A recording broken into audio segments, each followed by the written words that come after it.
Good afternoon, Mr. Goh. Welcome back. Good afternoon. So, how's your day so far? Okay, a bit busy, but we have a bit of bad news today. The Uh, first evacuation, huge evacuation for a building, that's DBS at Marina Bay Sands, no, Marina Bay Financial Center. I think this is the first time that Singapore have experienced that. so, where exactly are you right now? We are very near the ground zero. Actually, this should be the ground zero. This is a Marina Bay area. You know. So, how do you view about this handling of a massive evacuation of 300 from Tower 3? According to the news, it says that they have one suspected case, or rather confirmed case. That's why they are evacuating 300 people from the DBS HQ. But I think there should be something more than that.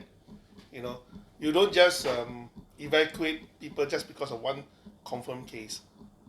But I think, based on the past precedents, one was infected in the RWS. Why is it that the handling was different? There was no evacuation at RWS. Yeah, precisely. And in fact, in RWS, when the first case came about, they did not enforce a universal masking, right? And they continue, and they get the second one recently.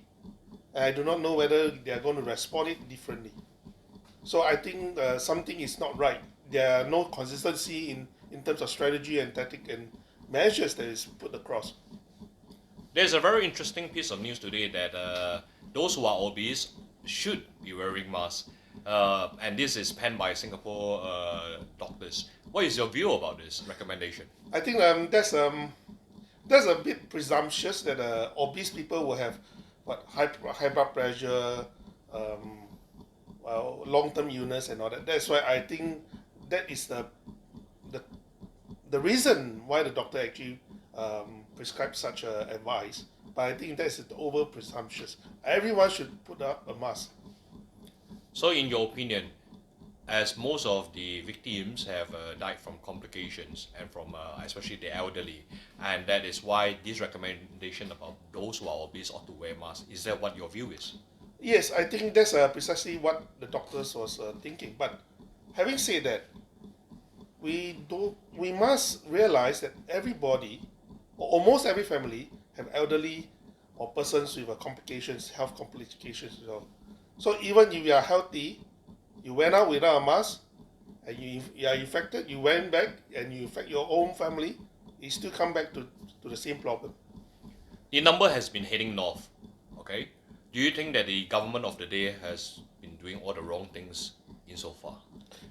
Yes, I am actually very particularly upset that the government of the day have formulated their strategies and decision based on a very flawed presumption. They do not know this Wuhan virus very well, and frankly speaking, nobody knows. But they make the premise, they took the premise that it is not contagious enough for people to put up masks. They make the presumption that it is not airborne. And despite of the fact that when Shanghai and even Hong Kong cases have suggested that it is actually airborne, they came out with a statement that says that there is no evidence to suggest that. What do you mean by no evidence? Basically because they do not know. And the cases that we have here didn't seem to suggest that, right?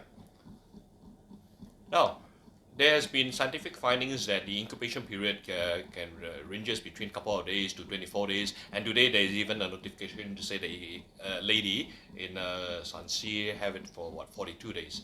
So literally everybody, anybody walking around can be a carrier. Is that true? In fact, beside the 42 days, I think the Japanese scientists have actually did a research. I was told that the incubation can go as far as 62 days. And anybody walking on the street can be a time bomb. And without a universal masking strategy, how are we going to prevent a massive infection? I think right from the start, when we look at what the Chinese government say and what the information that is put out, right, it's clear, very clear that it's extremely contagious. You do not just lock down a few cities just like that. for no reasons, right? And the fact I believe that to be contagious, to be more infectious than SARS, the virus must have something special that the SARS do not have. And there are two things: long incubation period, which it can still infect others. This is one of the critical features of this virus we have now. The second thing is being airborne, right? So we have to be we have to update our strategy when this information keeps coming in. But PAP government are not doing that. Now, our STB chief has said that it's unwarranted that other countries is closing their doors to Singaporean. What is your view about this? I think they did the right thing. If I'm in charge of Singapore, for example, and I see a city-states like Hong Kong or even other countries that do not take this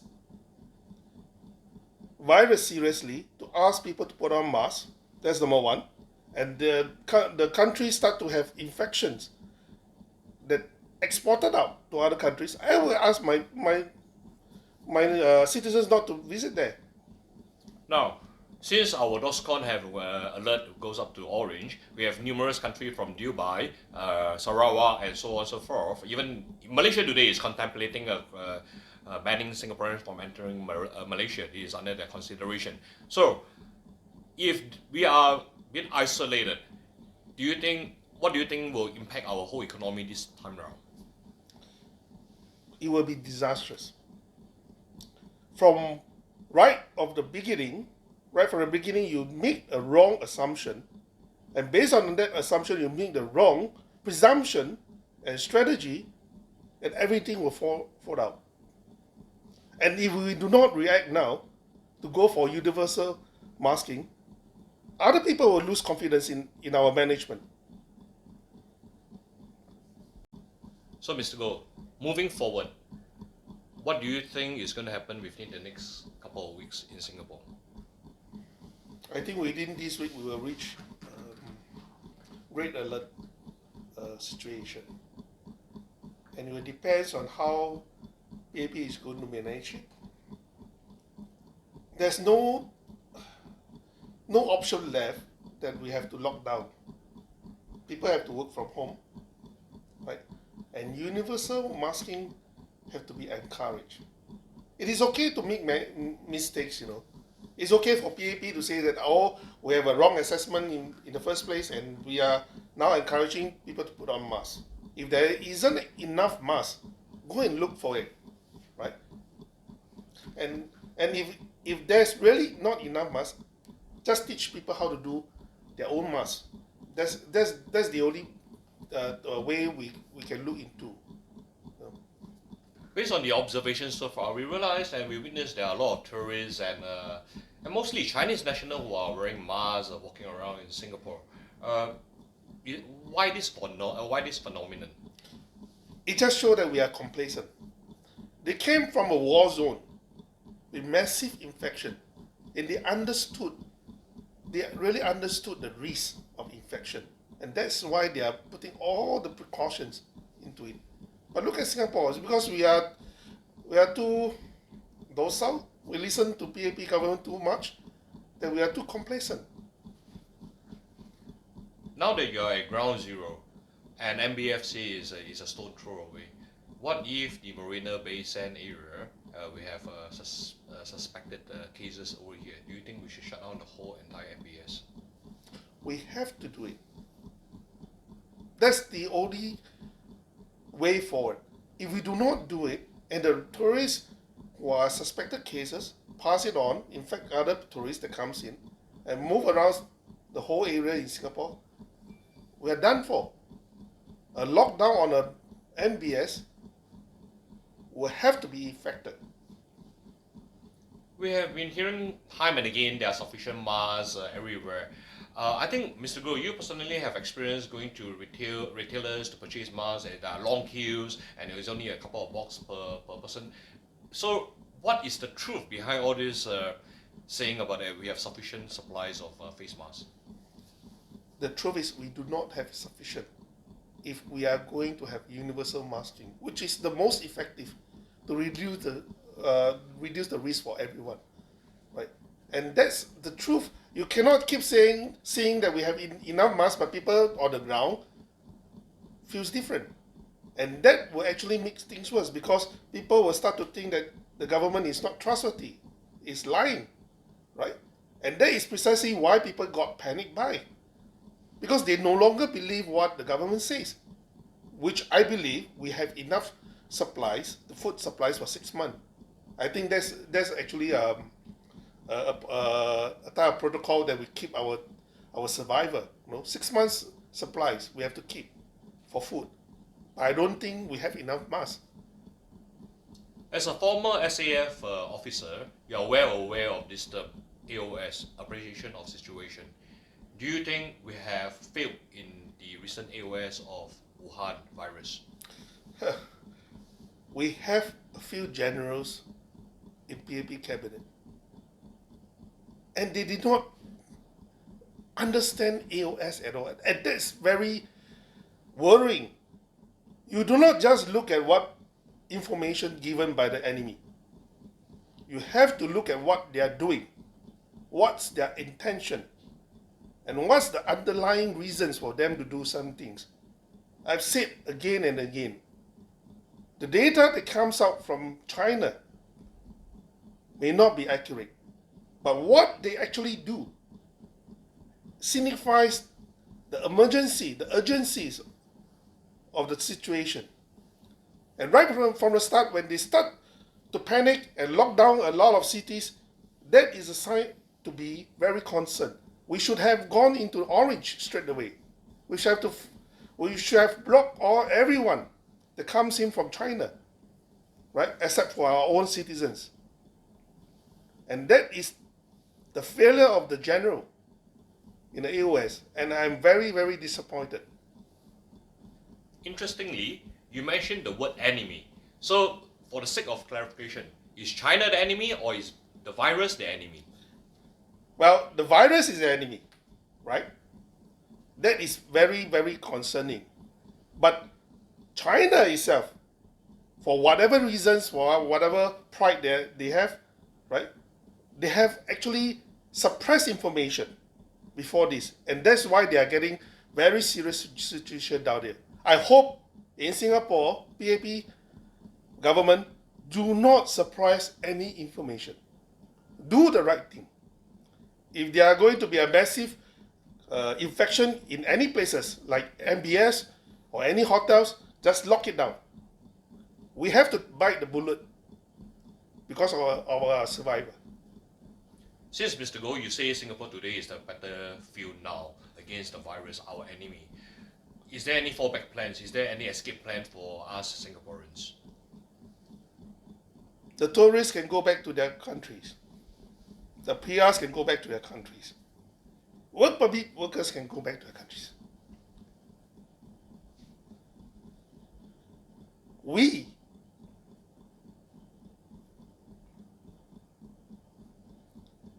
have only this land,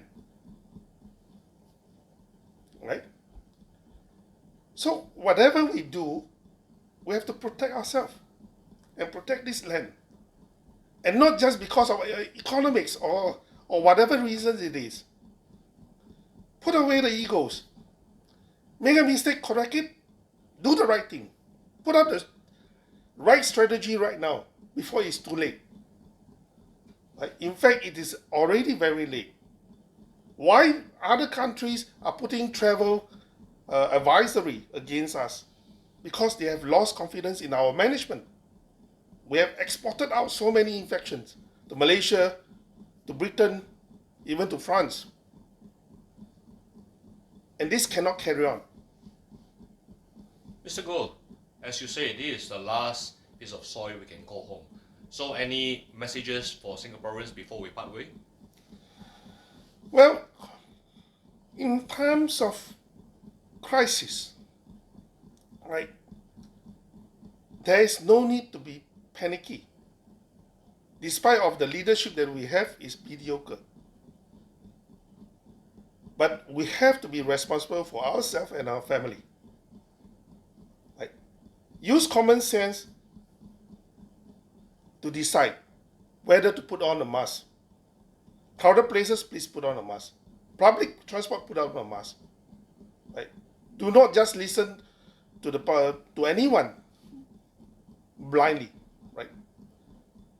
And we have to help out those who are in the front line fighting, the nurses, the traditional Chinese medicine practitioner. Help them. Don't discriminate against them. Right? We have to be very realistic about the situation. Without them, when you are sick, no one will take care of you. Thank you very much, Mr. Goh, again for your time, and I really hope that the virus spread is very dynamic. So we hope to hear from you soon. Okay, Yeah. thank you very much, Mr. Thank Goh. you.